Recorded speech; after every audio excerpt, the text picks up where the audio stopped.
ಏಯ್, ನಾನು ಡೇಟ್ಗೆ ಹೋಗ್ತಾ ಇದ್ದೀನಿ. ಯಾರ ಜೊತೆ? ನನ್ನ ಬಾಯ್ ಫ್ರೆಂಡು ಆಚೆ ವೆಯ್ಟ್ ಮಾಡ್ತಿದ್ದಾನೆ, ಅವನ ಜೊತೆ. ನಾನೇನು ನಿನ್ನ ಕಣ್ಣಿಗೆ ಗುಲ್ಡು ಥರ ಕಾಣ್ತಿದ್ದೀನಾ? ಹೌದು, ನಿಜವಾಗ್ಲೂ ಅವ್ನು ನನ್ನ ಬಾಯ್ ಫ್ರೆಂಡೇ. ನನ್ನ ತಲೆ ಕೆಡೋಕ್ಕೂ ಮುಂಚೆ ಸುಮ್ಮನೆ ಒಳಗಡೆ ಹೋಗಿ ಡ್ರೆಸ್ ಚೇಂಜ್ ಮಾಡ್ಕೋ. ನೋಡು, ನಿನ್ನ ಹತ್ರ ನಾನು ಹೇಳ್ದೆ ಅಲ್ವಾ ಹೋಗ್ತೀನಿ ಅಂತ. ಹೋಗ್ತೀನಿ ಅಂದಮೇಲೆ ಹೋಗೇ ಹೋಗ್ತೀನಿ. ನಿನಗೆ ಒಂದ್ಸರಿ ಹೇಳಿದ್ರೆ ಅರ್ಥ ಆಗಲ್ವಾ?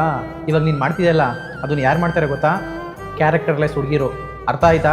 ಸರಿ ಆಯಿತು, ನಾನು ಕ್ವಶನ್ ಕೇಳ್ತೀನಿ, ಅದಕ್ಕೆ ಆನ್ಸರ್ ಮಾಡು. ಗಂಡ ಇರಬೇಕಾದ್ರೆ ಬಾಯ್ ಫ್ರೆಂಡ್ ಮಾಡ್ಕೋಬಾರ್ದಾ? ಏಯ್, ಯಾವ ಬುಕ್ಕಲ್ಲಿ ಬರ್ದಿದೆ ಗಂಡ ಇರಬೇಕಾದ್ರೆ ಆಚೆ ಕಡೆ ಹೋಗಿ ಬಾಯ್ ಫ್ರೆಂಡ್ ಮಾಡ್ಕೋ ಅಂತ? ಸರಿಯಾಗಿದ್ರೆ ನೀನು ಮಾಡಿದ್ದೇನು? ನವೀನ್, ನವೀನ್, ಯಾವುದೋ ಫೋನ್ ಬರ್ತಿದೆ.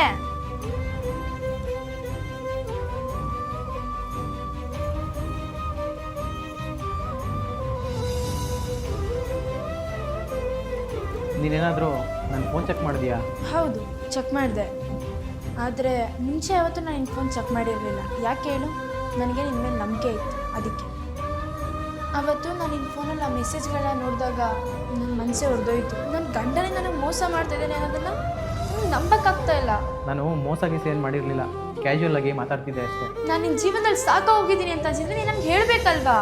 ನಾನೇ ನಿನ್ನ ಲೈಫಿಂದ ದೂರ ಆಗೋಗ್ತಿದ್ದೆ. ಆದರೆ ನನಗೆ ಮೋಸ ಮಾಡೋ ಅವಶ್ಯಕತೆ ಏನಿತ್ತು? ನಿನ್ನ ನಿಜವಾಗ್ಲೂ ಲವ್ ಮಾಡ್ತಿದ್ದಿದ್ರೆ ಈ ಥರ ಲೋಫರ್ ಕೆಲಸ ಮಾಡ್ತಿರ್ಲಿಲ್ಲ. ನಾನು ನಿನ್ನಂಥ ಮೋಸಗಾರನ ಜೊತೆ ಇನ್ನು ಮುಂದೆ ಬಾಳೋಕ್ಕಾಗಲ್ಲ. ನಾನು ಮನೆ ಬಿಟ್ಟು ಹೋಗ್ತಾ ಇದ್ದೀನಿ. ಏನು ಹೇಳ್ತಿದ್ಯಾ ನೀನು? ಇಷ್ಟು ಚಿಕ್ಕ ವಿಷಯಕ್ಕೆ ನೀನು ನನ್ನ ಬಿಟ್ಟು ಹೋಗ್ತಿದ್ಯಾ? ನಿನಗಿದು ಚಿಕ್ಕ ವಿಷಯನೇ ಆಗಿರ್ಬೋದು, ಆದರೆ ನನಗಿದು ದೊಡ್ಡ ವಿಷಯ. ನಾಳೆ ಡಿವೋರ್ಸ್ ಪೇಪರ್ನ ನಿಮ್ಮ ಮನೆಗೆ ಕಳಿಸ್ತೀನಿ. ನೀನು ಅವಳ ಜೊತೆನೇ ಖುಷಿಯಾಗಿರು. Good by.